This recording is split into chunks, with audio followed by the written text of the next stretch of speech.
ఈ దినం వాక్య ధ్యానం కోసమై మన పరిశుద్ధ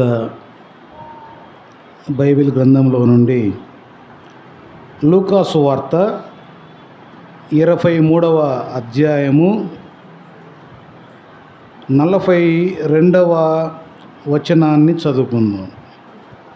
ఆయనను చూచి, యేసు, నీవు నీ రాజ్యములోనికి వచ్చినప్పుడు నన్ను జ్ఞాపకం చేసుకొనుమనెను. యేసు, నీవు నీ రాజ్యములోనికి వచ్చినప్పుడు నన్ను జ్ఞాపకము చేసుకొనుమనెను. Okay, right. మనం ఈ 2024వ సంవత్సరంలో ముగింపులో ఉన్నాం. మరొక ఆదివారం మాత్రమే ఉంది. ఈ సంవత్సరంలో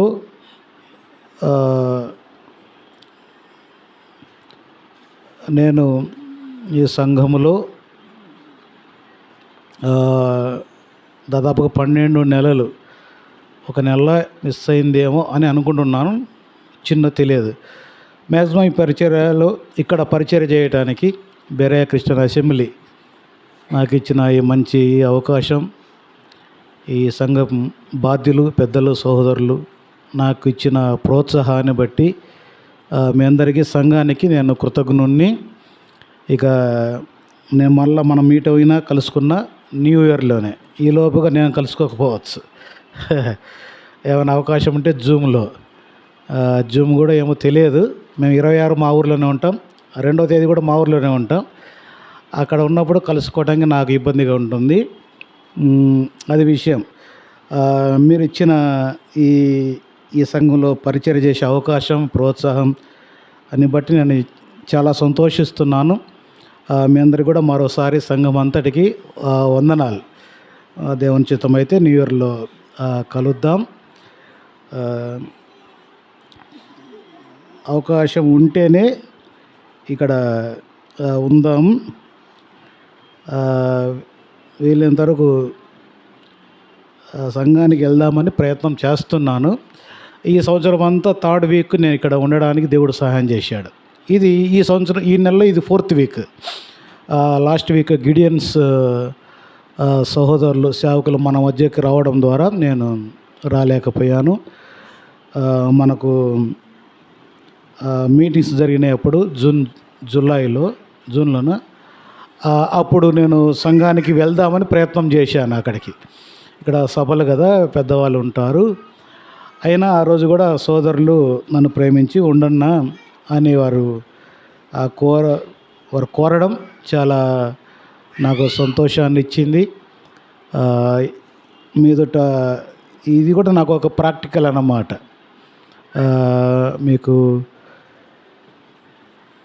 నాకు సేవలో పెద్ద అనుభవం నాకేం లేదు, కానీ నేనంత సీనియర్ను కూడా కాదు. కానీ ఇక్కడికి రావడం ద్వారా, ఇక్కడ మీ దగ్గరికి ఉండడం ద్వారా కూడా నేను చాలా నేర్చుకున్నాను.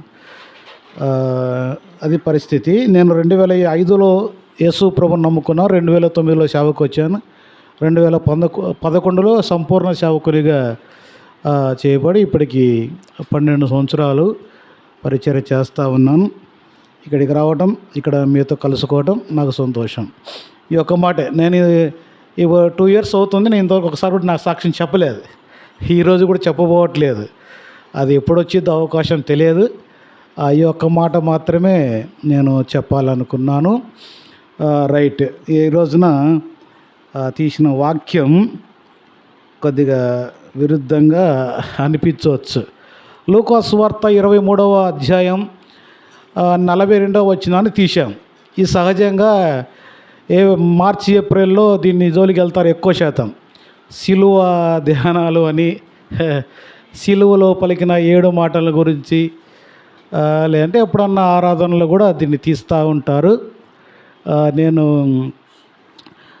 ఇంతకుముందు, నేను ఒంగోలుకు రాకముందు ఉన్న కూడా మా సంఘంలో ఏం చేసేవాడిని అంటే, డిసెంబర్లో ఉన్న 4 ఆదివారాలు 4 క్రిస్టమస్ సందేశాలు చెప్పేవాడిని. ఇంకా ఆ రోజుతో పనే లేదు అసలు, ఇంకా సపరేట్గా. సహజంగా మన ఈ టెక్స్ట్ టైటిల్ కొద్దిగా మార్పు చేర్పులు చేసుకుంటే మనం ఆరాధనలో చేసే ప్రతి మెసేజ్ కూడా క్రిస్టమస్ సందేశమే. ఇక సపరేట్గా ఏమీ అక్కర లేదు. నేను అట్లాగనే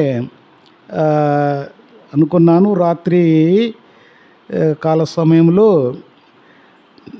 ఇట్లా వచ్చాను, కొద్దిగా నేను మార్చుకొని నా సందేశాన్ని ఏదన్నా ఒక క్రిస్టమస్ సందేశం అందిద్దాము, పూర్తి క్రిస్టమస్ సందేశమే నేను అందిద్దాం అనుకున్నాను. ప్రపంచమంతా దాంట్లోనే మునిగి ఉన్నారు కాబట్టి మనం కూడా కాస్త మునగడం కూడా తప్పేం లేదు అని నాకు అనిపించింది. అయినా దేవుడు నన్ను ఇట్లా నడిపించాడు. నేను చెప్పాలనుకున్న మాట 42వ వచనంలో, యేసు నీవు నీ రాజ్యముతో వచ్చినప్పుడు నన్ను జ్ఞాపకం చేసుకున్నాను.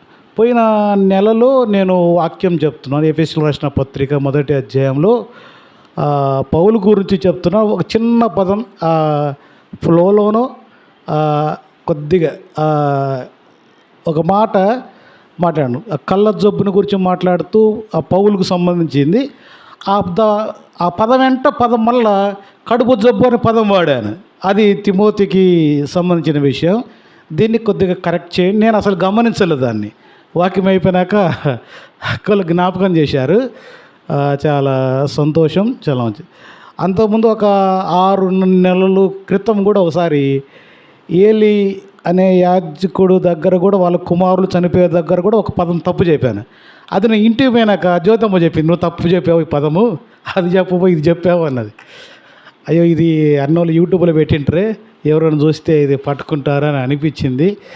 సరే, ఏదేమైనా మనం పండితులం కాదు, మొత్తం మీద నేను నేర్చుకుంటూ మీకు నేర్పిస్తూ ముందుకు సాగి వెళ్తున్నాం. దేవునికి స్తోత్రం. రైట్, టైం 11:35 అయిపోయింది. నేను 12:10 గంటల ముగిద్దాంలే. ఒక 35 లేదా 40 నిమిషాలు, 40 నిమిషాలు ఉంటే బాగుంటుందిలే. వీలైనంతవరకు 1 నిమిషం ముందుగానే ముగించడానికి ప్రయత్నం చేద్దాం. ఈ మాట నేను తీసుకోవడానికి గల ఉద్దేశం ఏంటంటే, ఇది బాగా తెలుసు, క్రైస్తవ ప్రపంచానికి బాగా తెలిసిన మాట. యేసు ప్రభువును సిలువలో వేలాడదీస్తారు. ఆ యేసు ప్రభుతో పాటు మరొక 2 దొంగలను కూడా వేలాడదీస్తారు. ఎడమ వైపున ఒకరిని, కుడి వైపున ఒకరిని. అందులో ఒక దొంగ ఏమంటాడంటే, యేసు నీవు నీ రాజ్యములోనికి వచ్చినప్పుడు నన్ను జ్ఞాపకం చేసుకోను అన్నాడు. నేను జ్ఞాపకం చేసుకో అని ఆ వ్యక్తి అనడం ద్వారా ఆ మాట యొక్క వెనక ఉన్న అర్థం మీతో చెప్తాను. నన్ను జ్ఞాపకం చేసుకో అనడం ద్వారా అతని అర్థం ఏంటంటే, ప్రభువా నన్ను క్షమించు,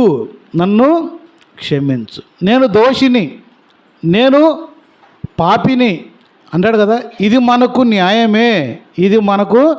న్యాయమే, ఆయనకైతే ఇది అన్యాయము అని ఆ భక్తుడు కాదు, ఆ దొంగ చెప్పడం అనేది జరిగింది.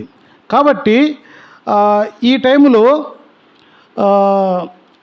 అతను ఎందుకు పలుకుతూ ఉన్నాడు అంటే, మనకందరికి తెలిసిన ప్రకారం అతడు ఏ కండిషన్లో, ఏ పరిస్థితుల్లో ఉన్నాడు అంటే, అతను కొద్దిసేపటికి మరణించబోతూ ఉన్నాడు.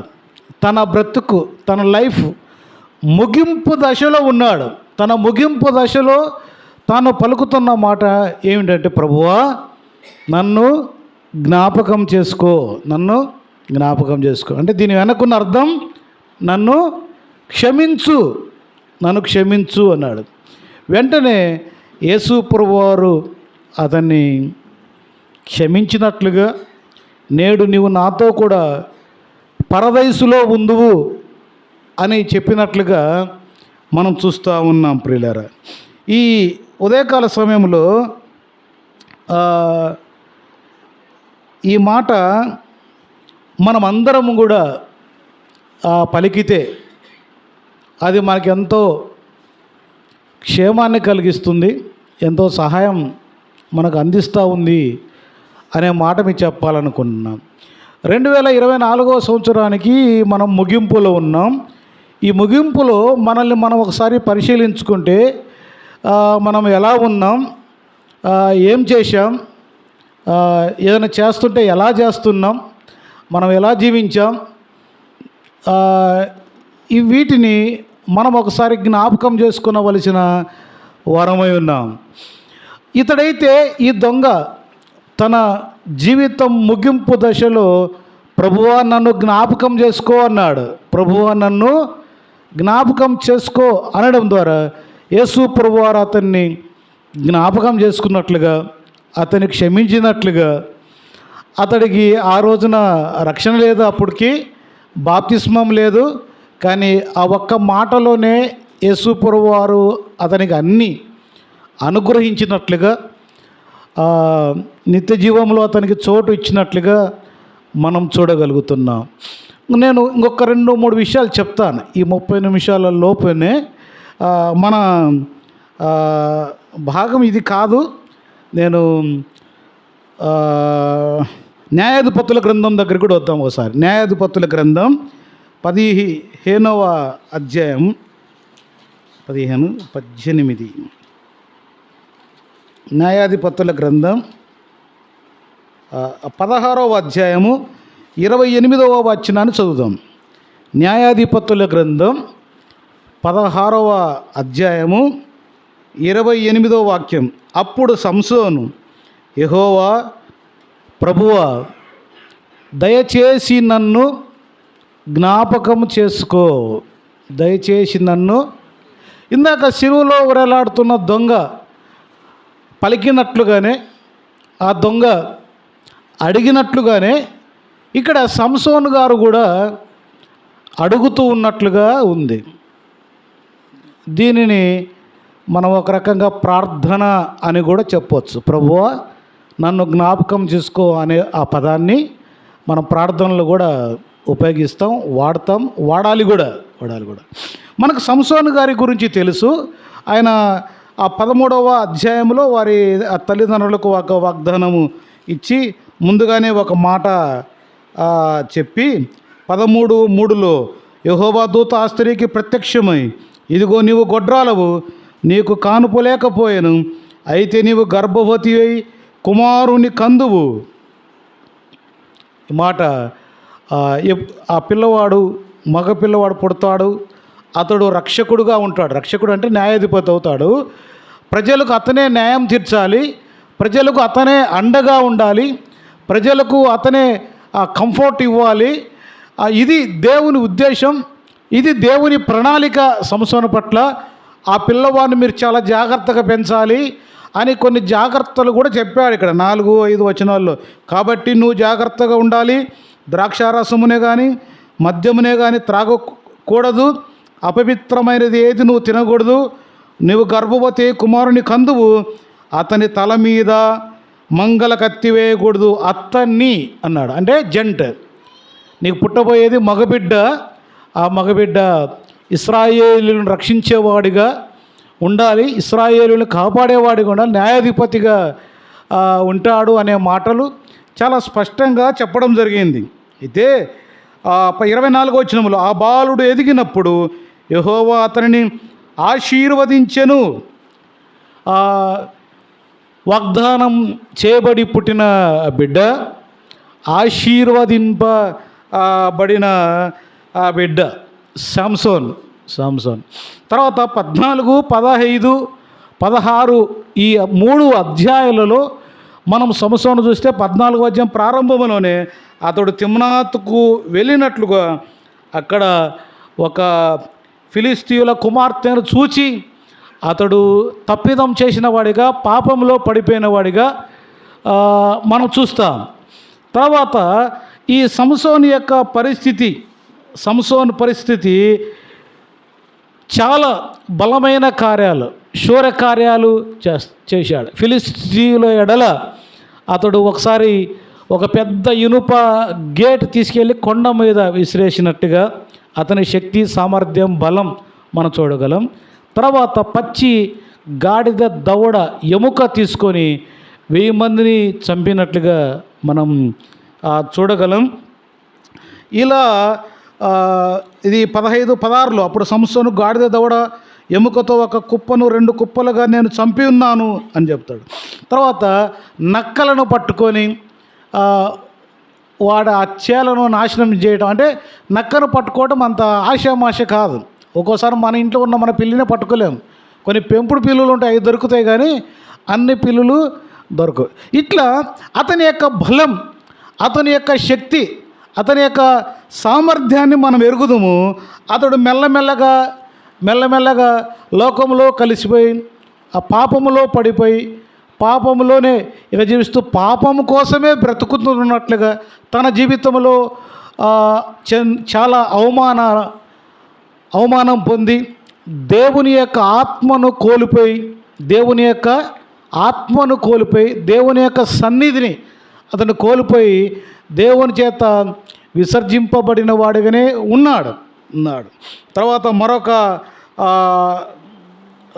స్త్రీ చేతిలో మోసపోయి అతను తల వెంట్రుకలు తీసివేయబడి దేవుడు తనను ప్రేమించి తనకిచ్చిన అభిషేకాన్ని కోల్పోయి అతడు ఇప్పుడు ఒక నిశ్చేష్టుడుగా మిగిలిపోయాడు. ఇక్కడ 28 వచ్చిన మనం చదువుకున్నాం కదా, నన్ను జ్ఞాపకం చేసుకో అని అన్నాడు. ఇప్పుడు 23 నుంచి చదివితే కొంత పైన 22లో అతనికి క్షౌరం చేయబడతాడు.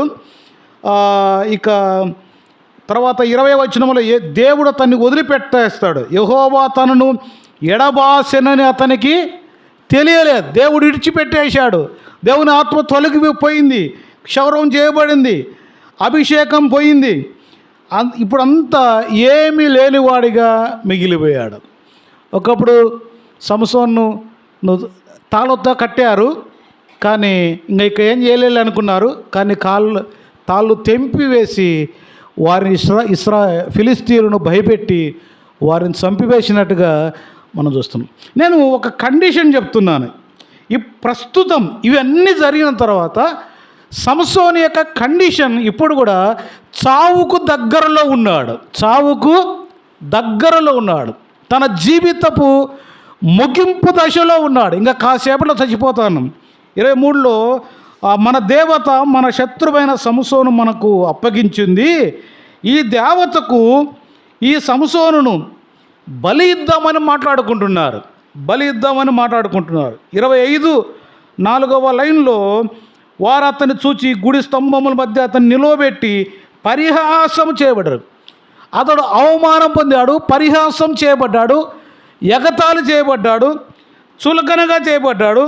27లో సంసోను ఎగతాళి చేయగా గుడి కప్పు మీద స్త్రీ పురుషులు రమారమి 3000 మంది చూస్తూ ఉన్నారు. అతనికి అప్పటికి కళ్ళు పీకేశారు, గుడ్డోడైపోయాడు. 2 చేతులు చాపి 2 చేతులు కట్టివేశారు. ఇక అది వాళ్ళ ఇష్టం. గ్రౌండ్లో ఒక ఫుట్బాల్ లాగా చూస్తున్నారు సంసోను. ఎట్లాగైనా ఆడుకుంటున్నారు, మాటలతో, కాళ్ళతో, చేతులతో ఆడుకుంటూ ఉన్నారు. ఈ పరిస్థితుల్లో ఒకసారి అతను ఆలోచన చేశాడు, మా అమ్మా నాన్నలకు నన్ను దేవుడు ఎందుకు ఇచ్చాడు? నేను పుట్టకముందే మా అమ్మ నాన్నలు చెప్పి మరీ ఇచ్చాడు వారికి. నేను ఏమవుతానో చెప్పాడు, నన్ను ఎలా పెంచాలో చెప్పాడు. వారు అలాగే పెంచారు. కానీ పెరిగి పెద్దవాడైన తర్వాత, వయసు వచ్చిన తర్వాత, కుర్రవాడిని అయిన తర్వాత, నా స్వతహాగా నేను ఆలోచనలు తీసుకునే ఆ జ్ఞానం, ఆ కెపాసిటీ వచ్చినప్పుడు నేను దారి తప్పాను. నేను దేవునికి వ్యతిరేకంగా జీవించాను, నా తల్లిదండ్రులకు వ్యతిరేకంగా జీవించాను. దేవుడిచ్చిన ఆత్మను, దేవుడిచ్చిన శక్తిని మర్చిపోయి నాకు నచ్చినట్లుగా నేను వ్యవహరించాను. నా లైఫ్ నా ఇష్టం అంటారు కదా ఈ రోజుల్లో కుర్రోళ్ళు. అట్లానే సంసోను కూడా నా లైఫ్ నా ఇష్టం అన్నట్లుగా వ్యవహరించి ఇప్పుడు ఏమైపోయాడంటే తన జ్ఞానం తను చెరిపింది, తను బలం వాడిగా అయిపోయాడు, దేవుని ఆత్మను కోల్పోయాడు, దైవశక్తి కోల్పోయాడు. ఇప్పుడు కళ్ళు పోయిన గుడ్డివాడయ్యాడు. ఏమి చేతగాని వాడిగా, రిక్తుడిగా మారిపోయిన తర్వాత ఇప్పుడు యెహోవాకు ప్రార్థన చేస్తున్నాడు. ఏమంటే, ప్రభువా నన్ను జ్ఞాపకం చేసుకో. ఏమంటాడంటే ఈ ఒక్కసారి అనే పదం ఉంటుంది అనుకుంటా అక్కడ కదా. ప్రభువా దయచేసి నన్ను జ్ఞాపకం చేసుకును, దయచేసి ఈ ఒక్కసారి మాత్రమే, ఇంకా నాకు వద్దు, రెండవసారి నాకు వద్దు. ఇక్కడ జ్ఞాపకం చేసుకొనుము అనే మాట ఉంటుంది, కింద బలపరచుము అనే మాట కూడా ఉంటుంది. అంతేనా? జ్ఞాపకం చేసుకునుము, బలపరచుము, ఈ పదాలు ఉంటాయి. ఇప్పుడు నా బలంతో నేను వాళ్ళు జయించలేను, నా జ్ఞానంతో జయించలేను, నాకు బలం లేదు, నేను శక్తిహీనుణ్ణి, నేను చేతగాని వాడిగా ఉన్నాను. కాబట్టి నీవు నన్ను జ్ఞాపకం చేసుకో. ఈ సంసోను గారు, నేను ప్రారంభం ఇందాక చెప్పా కదా, జ్ఞాపకం చేసుకో అనే మాట వెనుక ఉన్న ఉద్దేశం ఏంటంటే నన్ను క్షమించు, నాకు సహాయం చేయి అని అర్థం.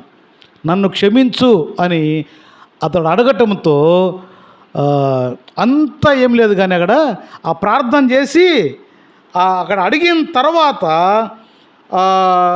ఉంటుంది 28వ వచనం, నా 2 కన్నుల నిమిత్తం ఫిలిస్తీయులను ఒక్కసారి దండించి పగ తీర్చుకొన నిమ్మని యెహోవాకు మొరపెట్టి ఆ తర్వాత ఉంటుంది, ఆ గుడికి ఆధారముగనున్న 2 మధ్య స్తంభములలో ఒకదానిని కుడి చేతను ఒకదానిని ఎడమ చేతను పట్టుకొని నేనును ఫిలిస్తీయులను చనిపోదుముగాక అని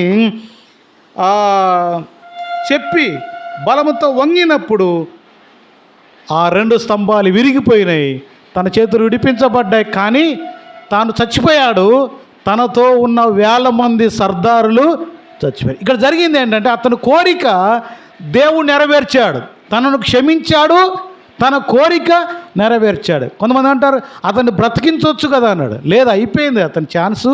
అసలు అతను దేవుని అడిగే అర్హత కూడా లేదు అతనికి, లేదు. చాలా భయంకరంగా జీవించాడు, చాలా దేవునికి వ్యతిరేకంగా, చాలా దేవునికి అవమానకరంగా, తల్లిదండ్రులకు అవమానకరంగా బ్రతికాడు. కానీ దేవుడు ఆ ఫిలిస్తీయుల సర్దారుల ఎదుట దేవుని శక్తి కనపరచడం కోసం సంసోనును ఆ ఒక్క నిమిషం, ఆ కొద్దిసేపు మరలా తన బలం ఇచ్చి తన శక్తిని కనపరుచుకున్నాడు. ఆ టైంలో సంసోను చచ్చిపోతాడు. సంసోనుకు వ్యతిరేకంగా ఉన్న శత్రువులు అనబడిన ఆ ఫిలిస్తీయులు అందరూ కూడా చచ్చిపోతారు. కానీ అక్కడ దేవుని శక్తి చూపించబడింది. సంసోను చేసిన ప్రార్థన ఆలకించాడు, సంసోను కోల్పోయిన శక్తి తిరిగి ఇచ్చాడు, సంసోను కోల్పోయిన బలం మరలా తిరిగి పొందాడు. ఈ 2024 సంవత్సరం ముగింపులో ఈ సంసోను లాగా మనం ఉండకపోవచ్చు, అంత భయంకరంగా ఉండకపోవచ్చు, కానీ ఆత్మీయంగా మనం ఎలా ఉన్నాం? దేవుడు మనకు అప్పచెప్పిన పని ఏంటి? దేవుడు మనల్ని ఎందుకు ఏర్పాటు చేసుకున్నాడు? దేవుడు మనల్ని ఎందుకు పిలిచాడు? దేవుడు మనల్ని ఎందుకు రక్షించాడు? మనల్ని జ్ఞాపకం చేస్తున్నాడు. నేను పోయిన నెలలో చెప్పాను, ఏపీఎస్ రాసిన పత్రికలో 1వ అధ్యాయంలో మా దేవుడు మనల్ని ఎందుకు ఏర్పాటు చేసుకున్నాడో చెప్పాను. అందరికి తెలిసిన విషయమే. ప్రియులారా, మనము దేవుని పని చేయవలసినంత పని చేశామా? దేవుని కోసం జీవించవలసినంతగా జీవించామా? లేదా ఇవ్వవలసినంతగా ఇచ్చామా? లేక చేయవలసినంత ప్రార్థన చేశామా? ఇది నేను జ్ఞాపకం చేసుకుంటా ఉంటే నాకు నీకు నువ్వే మార్కులు వేసుకొని ఒక తలంపు వచ్చింది. వేస్తే పైన 0 వచ్చి పెట్టి కింద 100 వేసేసా. ఏంటి అంటే ఒంగోలుకు రాకముందు నేను ప్రతిరోజు పత్రికలు పంచేవాడిని. అసలు ఎప్పుడు పత్రికలు జోబులు ఉండేవి, బ్యాగులు ఉండేవి. ఒంగోలు వచ్చినాక పత్రికలు పంచడం జీరో అయిపోయింది.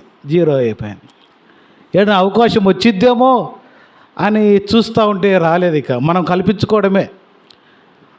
అవకాశం వచ్చి మన దగ్గర పిల్లలు వస్తారు కదా, 1-2 సార్లు వాళ్ళు ఏమని అనుకుని వాళ్ళ అమ్మ నాన్నలు అని చెప్పేసి ఆ పిల్లల్ని తీసుకెళ్ళా. ఒకసారి మన క్యూస్ కాలేజీకి పోయే దారిలో కాలనీ ఉంది కదా, వెళ్ళి ఆదివారం పూట నేను వెళ్ళి నాతో పాటు వాళ్ళని కూడా తీసుకెళ్ళి ఇంటింటికి పంచారు, పత్రికలన్నీ పంచాం. ఇప్పుడు అది గుర్తొచ్చింది కాబట్టి 0 వేసుకోవడానికి లేదేమో. పంచాము. ఇక నాకు ఎప్పుడు ఆలోచనలు వచ్చాయి, ఒంగోలు అనేది 50 డివిజన్లు, వారానికి ఒక డివిజన్ పంచినా 50 వారాలు అయిపోతుంది, సంవత్సరానికి 52 వారాలు. ఒక్క డివిజన్ పంచలేదు, ఒక్క పత్రిక పంచలేదు, ఒక కాలనీకి వెళ్ళలేదు. ఈ విషయంలో దేవుడు మనల్ని ఏర్పాటు చేసుకున్న ఏర్పాటులో, ఆయన చిత్తంలో మనం సరిగా వెళ్ళట్లేదేమో, బ్రతకట్లేదు అనేది స్పష్టంగా అర్థమవుతుంది.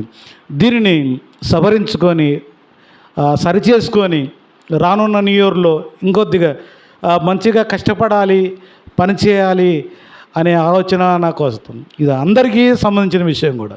ఈ ఒక సంసోను విషయంలోనే కాదు, ఆ సంసోనుకు అది జీవితపు ముగింపు దశలో దయచేసి నన్ను జ్ఞాపకం చేసుకున్నాడు. ఈ సంవత్సరపు ముగింపులో 2024కు ఇంకొక 9 రోజులున్న 22 తేదీ, ఇంకా 9 రోజుల్లో 31కి చేరుకుంటాం అయిపోతే ఈ సంవత్సరం అంతట్లో మనము పరిశుద్ధతలో, పవిత్రతలో, ఆత్మీయతలో మన జీవితం ఎలా ఉన్నాము, ఏమైనా లోపాలు ఉంటే మనము కూడా ఎందుకు అనకూడదు, ప్రభువా నన్ను జ్ఞాపకం చేసుకోవాలి. అసలు జ్ఞాపకం చేసుకో అనే పదం అనేదానికంటే డైరెక్ట్గా ప్రభువా నన్ను క్షమించు, నీ కోసం సరిగా జీవించలేకపోయాను, సరిగా బ్రతకలేకపోయాను, సరిగా పని చేయలేకపోయాను, సరిగా నేను ఇతరులకు మాదిరిగా ఉండలేకపోయాను, నీ చిత్తాన్ని పక్కన పెట్టాను, నీ చిత్తానికి సరిగా నేను నడవలేకపోయానని డైరెక్ట్గా మనం ప్రభువును అడిగితే ఎంతో బాగుంటుంది. ఈ మాట చెప్పడం కోసమే నేను నిలబడ్డా, ఈ మాట నిలబెట్టడం కోసమే, అంతే. మనం ప్రోత్సహించబడితే, ఇదిగో ఆ శిలువలో వెరలాడుతున్న దొంగ చావడానికి ముందు ప్రభువా నన్ను జ్ఞాపకం చేసుకో అంటే తను రక్షించబడ్డా లేదా? శక్తి కోల్పోయిన సంసోను మరల శక్తి పొందుకున్నాడా లేదా? మనం కోల్పోయిన శక్తి, మనం కోల్పోయిన ఉజ్జీవం, మనం కోల్పోయిన, మనం విడిచిపెట్టిన పరిచర్య మనం తిరిగి పొందుకోవాలి, చెయ్యాలి, జరిగించాలి అనేదే దేవుని చిత్తం, దేవుని సంకల్పం. ఈ మాట నేను సంఘానికి చెప్పాలనుకున్నాను. దేవుడు ఎవరు అంటే జ్ఞాపకం చేసుకునే దేవుడు, ఆయన క్షమించే దేవుడు, సహాయం చేసే దేవుడు. ఇంకొక మాట కూడా చెప్తాను. ఆదికాండముల్లో ఒక మాట, ఆదికాండం 31వ అధ్యాయము 13వ వచనం. ఆదికాండం 31వ అధ్యాయం 13వ వచనం చూద్దాం. ఆదికాండం 31వ అధ్యాయం 13వ వచనం. నీవెక్కడ స్తంభము మీద నూనె పోసితివో, ఎక్కడ నాకు మ్రొక్కుబడి చేసితివో ఆ బేతేలు దేవుడును నేనే. ఇప్పుడు నీవు లేచి ఈ దేశములో నుండి బయలుదేరి నీవు పుట్టిన దేశమునకు తిరిగి వీళ్ళు. ఒక్కసారి ఆదికాండం 28వ అధ్యాయములోనికి వచ్చితే, 28వ అధ్యాయము 12వ వచనము నుండి 22వ వచనం వరకున్న ఒక ప్యాసేజీ, ఒక భాగాన్ని చదివితే యాకోబు తన అన్నను మోసం చేసి, తన నాన్నను మోసం చేసి, అంటే ఈయన ఎవరి పార్టీ? అమ్మ పార్టీ కదా, రేపుకమ్మవ.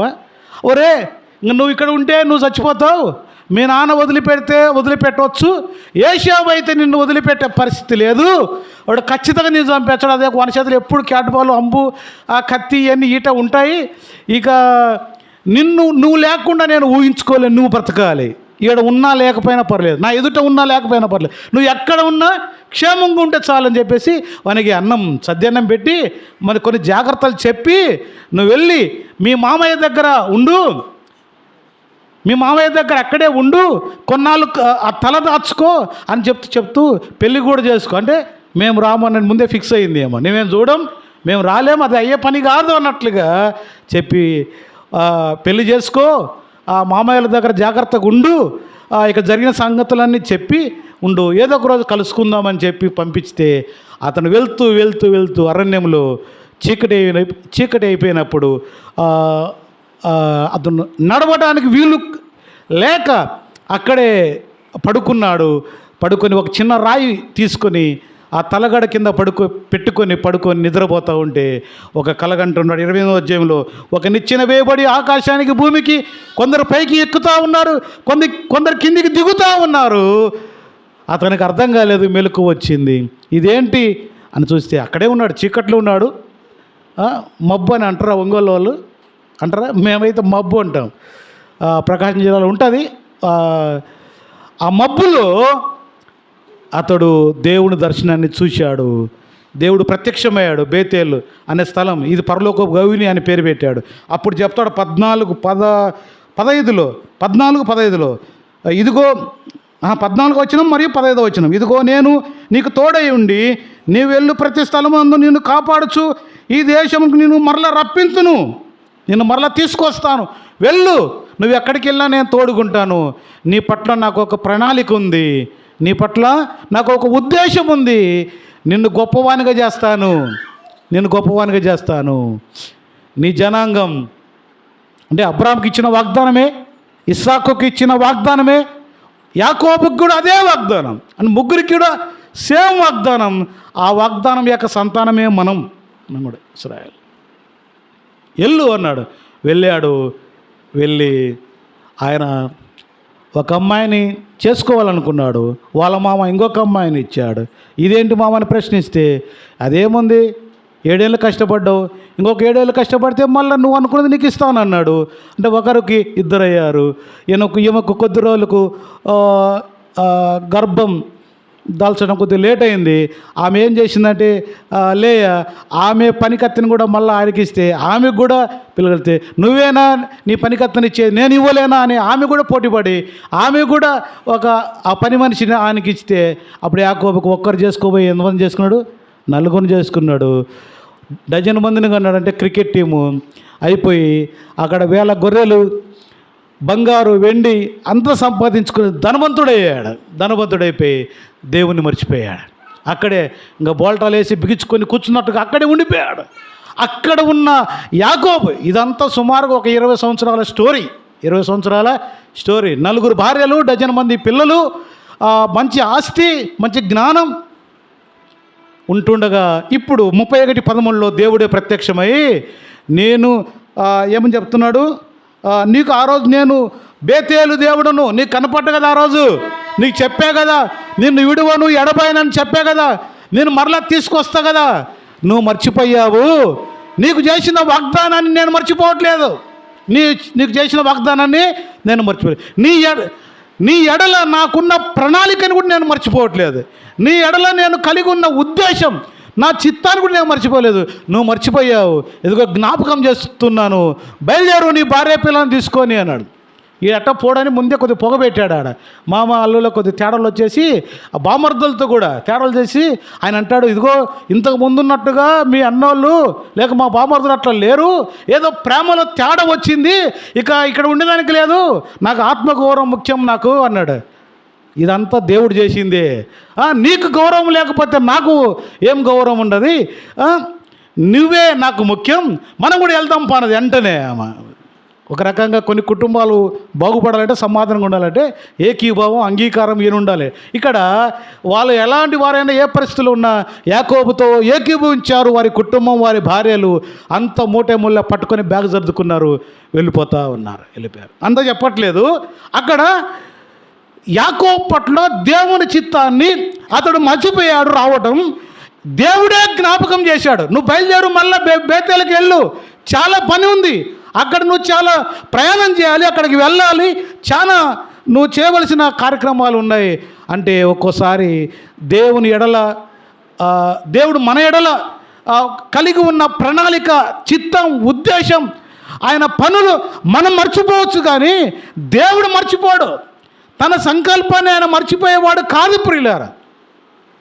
ఇది కూడా మనము ఈ ఉదయకాల సమయంలో పరిశీలించుకోవాలి. మన పట్ల దేవుని ఉద్దేశం ఏంటి, దేవుడు మనకేమి ఇచ్చాడు, ఏమి చేయమని చెప్పాడు. పత్రిక పరిచర్యైనా, లేదా సంఘ పని అయినా, కుటుంబ పని అయినా, మందిరంలో నీ పని ఏంటి, మందిరంలో నీ పాత్ర ఏంటి, మందిరంలో ఏ బాధ్యత ఇచ్చాడు, ఆ బాధ్యతను నెరవేరుస్తున్నావా, ఆ బాధ్యతను జరిగిస్తున్నావా పరిశీలించు. ఒకవేళ తేడా ఉంటే, ఎదుగో ఆ దొంగ చెప్పినట్టుగా నన్ను జ్ఞాపకం చేసుకోవాలి ప్రభు అన్నట్టుగా, లేకపోతే సంసోను గారు చెప్పినట్టుగా అడిగినట్లు నన్ను జ్ఞాపకం చేసుకో ప్రభు అన్నట్టుగా, ఇదిగో నాకు అప్పచెప్పిన పని నేను సరిగ్గా చేయలేకపోతున్నాను, నేను మర్చిపోయాను, ఇదిగో యాకోబు మర్చిపోయినట్లుగా నేను మర్చిపోయాను, దేవా నేను మరలా తిరిగి నా పని నేను చేస్తాను, నా ఎడల నీ చిత్తం, నా ఎడల నీ ఉద్దేశం ఇదే కదా, ఇదే కదా అని మనల్ని మనం ఒక్కోసారి రెక్టిఫై చేసుకోవటం మంచిది. అది చాలా దీవెన. దేవుడు జ్ఞాపకం చేసుకునేవాడు, అంత మాత్రమే కాదు, దేవుడు జ్ఞాపకం చేసేవాడు కూడా. ఇప్పుడు యాకోబుకు జ్ఞాపకం చేశాడు, సంసోనును జ్ఞాపకం చేసుకున్నాడు, దొంగను జ్ఞాపకం చేసుకున్నాడు, యాకోబును జ్ఞాపకం చేసుకున్నాడు మరియు జ్ఞాపకం చేశాడు. మర్చిపోయాడు, ఇంక అక్కడే ఉన్నాడు, ఇక నాకు తిరుగులేదు, నాకు ఎదురు లేదు, ఇబ్బంది ఏం లేదు అని యాకోబు ఉన్నాడు. కానీ దేవుడు యాకోబును వదిలిపెట్టలేదు. ప్రియులారా, ఈ మాటలు వింటున్న వారులారా, నీ పట్ల ఉన్న ఉద్దేశం నెరవేర్చబడే వరకు దేవుడు నిన్ను ఇడువడు, దేవుడు నిన్ను ఎడబాయడు అని చెప్తున్నాను ఈ ఉదయకాల సమయంలో. మన ఎడలో ఉన్న దేవుని ఉద్దేశం నెరవేర్చబడిందా? ఆయన సంకల్పానికి వ్యతిరేకంగా వెళ్తున్నామా, దూరంగా వెళ్తున్నామా? ఓసారి పరిశీలించుకుందాం. టైం అయిపోతూ ఉంది. ఆయన ఎవరి ఎడలైతే ఆయన ఉద్దేశం కలిగి ఉంటాడో వారిని జ్ఞాపకం చేసుకుంటాడు. అంత మాత్రమే కాదు, ఇంకొక సంతోషకరమైన మాట కూడా చెప్తాను. ఆదికాండం 8వ అధ్యాయం 1వ వచనం చూడండి. ఆదికాండం 8వ అధ్యాయము 1వ వచనం చెప్తాను. ఒక ఆధారకరమైన మాట చెబుదామని చూద్దాం. 8:1 దేవుడు నోవాహును అతనితో కూడా ఓడలోనున్న సమస్త జంతువులను సమస్త పశువులను జ్ఞాపకం చేసుకొనెను. జ్ఞాపకం, ఎవరిని జ్ఞాపకం చేసుకున్నాడంటే, ఈయన అడిగాడా నన్ను జ్ఞాపకం చేసుకో ప్రభు అని? అడగలేదు. కానీ దేవుని చిత్తం, దేవుని ఉద్దేశం ఏంటంటే, అప్పుడు ఆ నోవాహు టైంలో ఆ ప్రపంచాన్ని తీసివేయాలనుకున్నాడు. అక్కడున్న భక్తిహీనులందరినీ దేవుడు భూలోకం వైపు తేరి చూడగా భూలోకం చెడిపోయినది.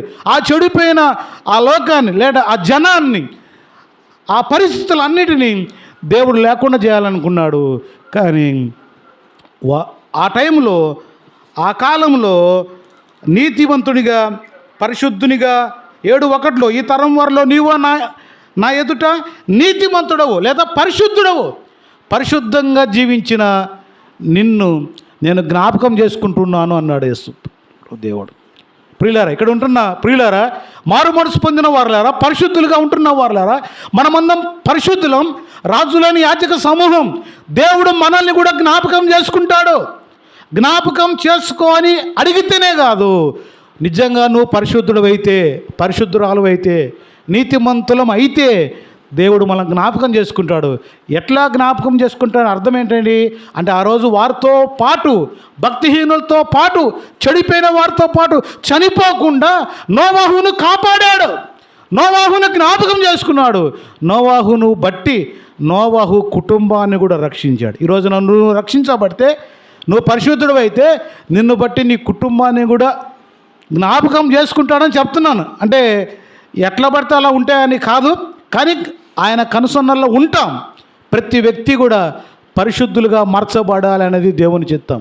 ఆ నోవాహు వలె మన ఇంట్లో వారు ఎలా ఉన్నా, మన ఇరుగు పొరుగు వారు ఎలా ఉన్నా, మన ఊర్లో వారు, మన కాలనీలో వారు, మన బంధువులు ఎవరు ఎలా ఉన్నా, నీవు నేను పరిశుద్ధులుగా ఉండగలిగితే, నీవు నేను నీతిమంతులుగా ఉండగలిగితే, ఇదిగో నోవాహును జ్ఞాపకం చేసుకున్న దేవుడు మనల్ని కూడా జ్ఞాపకం చేసుకుంటాడని మీకు తెలియజేస్తూ ఉన్నాను ప్రియులారా.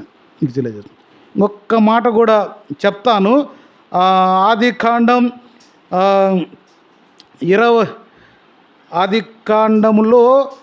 30వ అధ్యాయం 22వ వచనం చూడండి. ఆదికాండం 30వ అధ్యాయం 22వ వచనం. ఆదికాండం 30వ అధ్యాయం 22వ వచనంలో ఇది ఒక ఖచ్చితమైన అవసరమైన మాట. దేవుడు రాహేలును జ్ఞాపకము చేసుకొని ఆమె మనవి విని ఆమె గర్భము తెరిచాను. ఇక్కడ రాహేలు అనే ఆ స్త్రీని, తల్లిని ఆయన జ్ఞాపకం చేసుకున్నాడు. పక్కన రాయబడిన మాట ఏంటంటే, ఆమె చేసిన మనవి విని. అంటే మనము మనవి చేస్తే దాన్ని వింటాడు, ఆయన జ్ఞాపకం చేసుకుంటాడు. రాహేలు ఎందుకు మనవి చేసింది, రాహేలు ఎందుకు జ్ఞాపకం చేసుకున్నాడంటే, రాహేలు ఒక పెద్ద అవసరతలో ఉంది, గర్భఫలం కోసం ఎదురు చూస్తూ ఉంది. అంటే ఆయన ఎవరిని జ్ఞాపకం చేసుకుంటాడంటే, అవసరతలో ఉన్న వారిని కూడా జ్ఞాపకం చేసుకుంటాడు. అవసరతలో ఏమో ఫస్ట్ కై అన్నది ఆ యాకోబు గారి మీద చొక్కా కూడా పట్టుకున్నది కదండి. కానీ ఇప్పుడు ఏం చేస్తుందంటే ప్రార్థన చేస్తూ ఉంది. అంటే మారు మనసు పొందింది, తర్వాత తెలుసుకున్నదే, వాస్తవాన్ని గ్రహించింది, సత్యాన్ని గ్రహించింది, ఇప్పుడు ప్రార్థన చేస్తుంది. దేవుడు ఆమె మొర్ర ప్రార్థన విని ఆమెను జ్ఞాపకం చేసుకున్నాడు. ఆమెకు ఒక మంచి మగబిడ్డను ఇచ్చాడు. రాహేలు యోసేపును కన్య తర్వాత అనే మాట 25లో రాహేలు యోసేపును కన్నది. యోసేపు ఫలించడు కొమ్మ, గొప్పవాణ్ణి కన్నది. అంటే చాలామంది లేట్ అవుతుందని బాధపడవాకండి. లేటుగా పుట్టిన వాళ్ళు గొప్పవాళ్ళు అవుతారు కదండి. లేటుగా పుట్టిన వాళ్ళు గొప్పవాడు. శారమ్మ లేటుగానే కన్నది, ఇస్సాకు గొప్పోడయ్యాడు. అట్నే రిబ్కమ్మ కూడా లేటుగానే కన్నది, యాకోబు అంతకు మించినోడు అయ్యాడు. ఈ రాహేలు కూడా లేటుగానే కన్నది. యోసేపు చరిత్రలో పేరు లిఖించబడే విధంగా జీవించాడు. అందుకని ప్రార్థన చేయండి, నిరాశపడవాకండి. నా టైం అయిపోయింది, నా 40 minutes అయిపోయింది, 12:10 కూడా టైం అయిపోయింది. నేను ముగిస్తున్నాను, అర్ధాంతరంగా ముగిస్తాను. ఓకే, ఏం చెప్పాలనుకున్నా అంటే మరణపు అంచులో ఉండి ప్రార్థన చేసిన ఆ దొంగను జ్ఞాపకం చేసుకున్నాడు, పరలోక రాజ్యం చేర్చాడు. శక్తి కోల్పోయిన సంసోను జ్ఞాపకం చేసుకుని తను కోల్పోయిన శక్తిని తిరిగి ఇచ్చాడు. ఇదిగో అవసరతలో ఉండి జ్ఞాపకం చేసుకో ప్రభువా అంటే ఆ రాహేలును జ్ఞాపకం చేసుకొని తన అవసరత తీర్చాడు. అడగకపోయినా పరిశుద్ధుడిగా జీవించిన, నీతిమంతునిగా జీవించిన నోవాహును కూడా జ్ఞాపకం అవసరతలు ఉన్నవారిని జ్ఞాపకం చేసుకున్నాడు, పరిశుద్ధంగా ఉన్నవారిని జ్ఞాపకం చేసుకున్నాడు. ఇదిగో కష్టాల్లో ఉన్న సంసోన్ అంత కోల్పోయి, సమస్తం కోల్పోయి ఉన్న సంసోనును జ్ఞాపకం చేసుకున్నాడు. ఇక చాలా ఉన్నాయి కానీ ముగిస్తే ఒక్క మాట చెప్తాను చివరిలో. అది ప్రకటన గ్రంథం 18వ అధ్యాయం 5వ వచనం చూడండి. ప్రకటన గ్రంథం 18వ అధ్యాయం 5వ వచనం అందరూ చూడండి. ఈ మాట ముగింపు కోసం ప్రకటన గ్రంథం 18:5లో ఒక మాట రాయబడింది. ఏమంటే దాని పాపములు ఆకాశమును అంటుచున్నవి, దాని నేరములు దేవుడు జ్ఞాపకం చేసుకుని ఉన్నాడు. చూసారా, చాలా చక్కటి మాట. ఆయన ఏమేమి జ్ఞాపకం చేసుకుంటాడంటే అవసరతలు ఉన్నవారినే కాదు, పరిశుద్ధులుగా ఉన్నవారినే కాదు, శక్తి యుక్తి బలం అంతా ఉడికిపోయిన వారినే కాదు, ఇదిగో మరణపు దశలు ఉన్నవారినే కాదు, నువ్వు మెలకుండా ఉండి చేయాల్సిన చేసి చేకుండా చేసి మెలకుండా ఇంట్లో కూర్చున్నా మూలలో ఉన్నా నిన్ను కూడా జ్ఞాపకం చేసుకుంటాడు. ఏమనుంది ఇక్కడ? దాని పాపములు ఆకాశమును అంటుచున్నవి, దాని నేరములను, దాని నేరాలు జ్ఞాపకం చేస్తాడా? అన్నీ జ్ఞాపకం చేసుకుంటాడు. అన్నీ అంటే మన పాపం అంటే మన మంచి, మన చెడు, మనం చేసినవి, మనం చేయనివి, మనం ఎలా బ్రతికాం, ఎలా జీవించాం, ఎలా మాట్లాడావు, ఎలా ప్రవర్తించావు, నీ బిహేవియర్, నీ వైఖరి, నీ ఆలోచన ప్రతిదీ అది కూడా జ్ఞాపకం చేసుకుంటాడు. అంటే తీర్పు తీరుస్తాడు. 5వ వచనం 6, 7, 8 చదివితే కింద దానికి తగినట్లుగా చేయము, ప్రతిఫలం దయచేయము, దాన్ని బొత్తిగా లేకుండా చేస్తా, దాన్ని బొత్తిగా నాశనం చేస్తానని. అంటే ఒక రకంగా మనకు తెలిసిన మాట, ఇదిగో ఆయన త్వరగా రాబోతున్నాడు, వాని క్రియల చొప్పున ప్రతి వానికిచ్చు బహుమానం నా యొద్ద ఉంది. చివరిలో ముగింపులో చెప్పే మాట ఏంటంటే ఆయన్ని మర్చిపోయినా పర్వాలేదు కానీ మీరు మర్చిపోండి, మనం చేసే ప్రతి దాన్ని ఆయన జ్ఞాపకం చేసుకుంటాడు. అది మంచిదే కానీ చెడుదే. ప్రసంగి గ్రంథంలో ఉంది, నువ్వు యవనుడా నీ యవన కాలం ముందు సంతోషపడము, ఆనందపడి ఎంజాయ్ చేస్తావా, ఎంజాయ్ చేయవి, ఏదైనా కాగితే ఇవన్నిటినీ దేవుడు ఒక సమయంలో ఒక రోజున తీర్పులోకి తెస్తాడని జ్ఞాపకం పెట్టుకో, గుర్తుపెట్టుకో. ఇది గుర్తుపెట్టుకుంటే ఇక మనం తప్పిపోయేదానికి వీల్లేదు. ఇది గుర్తుపెట్టుకుంటే మనం పాపం చేసేదానికి వీల్లేదు. ఒకవేళ తప్పు చేసిన అది మరలా ఇదిగో సంసోనులాగా అడిగి క్షమించబట్టమో, ఇదిగో ఆ దొంగలాగా అడిగి క్షమించబట్టమో ఏదో ఒకటి చేస్తాం ప్రియులారా, చేస్తాం. కాబట్టి మన పాపాన్ని బట్టి ఆయన తీర్పు తీర్చబోతాడు. ఆయన జ్ఞాపకం చేసుకుంటాడు. చాలా విషయాలు చెబుదాం అనుకున్నా కానీ ఇక చాలు. ఈ సంవత్సరానికి ఈ సెమీ ముగింపు ఇయర్ దాన్ని ఇంకొక ఆదివారం మాత్రమే ఉంది. ఈ ముగింపులో నేను ఈ సందేశం ద్వారా మిమ్మల్ని బలపరచాలని, ఈ సందేశాన్ని మీ దగ్గర తీసుకురావాలని పరిశుద్ధాత్మ దేవుని ద్వారా సంస్థని వల్ల మనల్ని కూడా మనం ఒకసారి రెక్టిఫై చేసుకుంటే మంచిది, ఆలోచన చేసుకుంటే మంచిది. ఆ దొంగ అదృష్టవంతుడు కదండి, దొంగ అదృష్టవంతుడు. అందరు అనుకుంటారు దొంగ దొంగ అన్నారు, ఈడాడికి పాతాళానికి పోతాడు అనుకున్నారు. కానీ చివరి క్షణంలో అతను టర్నింగ్ భయపడి వెళ్ళిపోయారు. ఈ మధ్య ఒకరోజు ప్రో కబడ్డీ చూశాను. ఈ మధ్య చూస్తూ ఉంటే అయిపోయింది, ఎందుకు అవసరం లేదు, ఆడటం అవసరం లేదు, వాడే విన్ అన్నారు. చివరి క్షణం, చివరి సెకండ్లో ఎవరైతే ఓడిపోతారనుకున్నారో వాడు గెలిచాడు. అంటే శిలువలో వేలాడుతున్న దొంగ పరిస్థితి కూడా అట్లనే ఉంది. దొంగ కూడా అట్లా గెలిచాడు. ఒక్కోసారి మనం కూడా మేము రక్షించబడ్డాం, మేము బాగున్నాం అనుకుంటుంటాం. ఒకవేళ మన పరిస్థితి, మన డెస్టినేషన్ ఎలా ఉంటుందో మాకు తెలియదు. అందుకని కీర్తన 9:10 చెప్పబడినది, దుష్టులు దేవుని మరచు జనులు పాతాళానికి దిగిపోదురు అన్నట్టుగా తీర్పు తీరుస్తాడు. మనం పాతాళం తప్పించుకోవాలంటే ప్రభువైన యేసుక్రీస్తుని నమ్మాలి, ప్రభువైన యేసుక్రీస్తు రక్తంలో కడగబడాలి. ఆ విధంగా కడగబడి ముందుకు సాగి వెళ్దాం. దేవుడి మాటలు దీవించునుగాక. సంఘ పెద్దలకు, సేవకులకు నా హృదయపూర్వకమైన వందనాలు తెలియజేస్తూ ఈ నా మాటలు ముగిస్తున్నాను. Okay, right.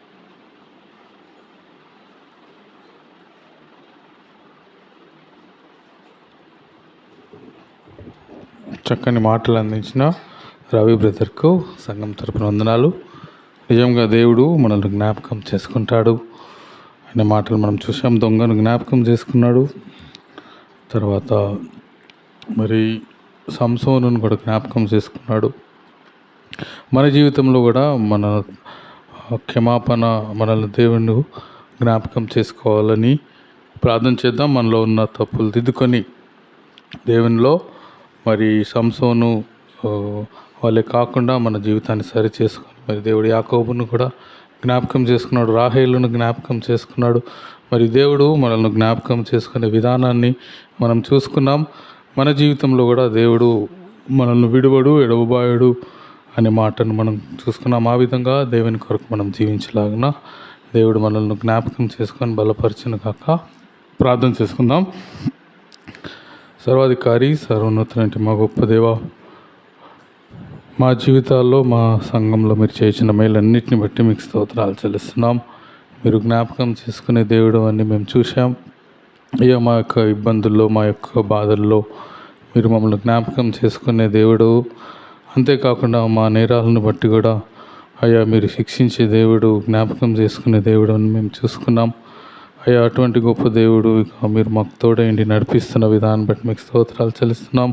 మీరు వాక్యం అందించిన రవి బ్రదర్ని మీరు జ్ఞాపకం చేసుకోండి, బలపరచండి. ఇంకా మీ సేవలో వాడబడలాకుండా మీరు సాయం చేయండి. చేరి వచ్చిన ప్రతి ఒక్కరిని కూడా అయ్యా మీ సన్నిధిలో మీరు జ్ఞాపకం చేసుకోండి. ప్రభువా, మాకున్న అక్కర్ల అవసరతలన్నీ మీకు తెలుసు.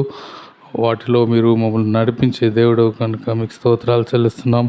మరి అనారోగ్యంగా ఉన్న వారి కొరకు, మరి సుశీలాంటి కొరకు, ప్రవీణ్ కొరకు, చిన్న యాక్సిడెంట్ అయింటుండగా వారికి సంపూర్ణ ప్రభు ఆరోగ్యం దయచేయండి. ఇంకా మరి సీతారామయ్య వారి కుటుంబం మరి మీరు జ్ఞాపకం చేసుకుని ప్రభు, అలాగే రమేష్ అన్న కొరకు ప్రార్థన చేస్తున్నాము. అలాగే కరవాడలో జరిగిన పరిచర్య కొరకు, మరి 25న జరగబోయే ప్రోగ్రాం కొరకు, 31st night watch night service కొరకు, మరి వార కూడికల్లో మరి అన్నిట్లో మా అందరికీ మీరు తోడైండి నడిపించండి. మమ్మల్ని మేము మీ చేతికి అప్పగించుకుంటుండగా మీ నామానికి మహిమ, ఘనత, ప్రభావాలు తెచ్చుకొనమని మా రక్షకుడు, విమోచకుడు నన్ను యేసుక్రీస్తు నామములో ప్రార్థించి వేడుకుంటున్నాం తండ్రి, ఆమేన్.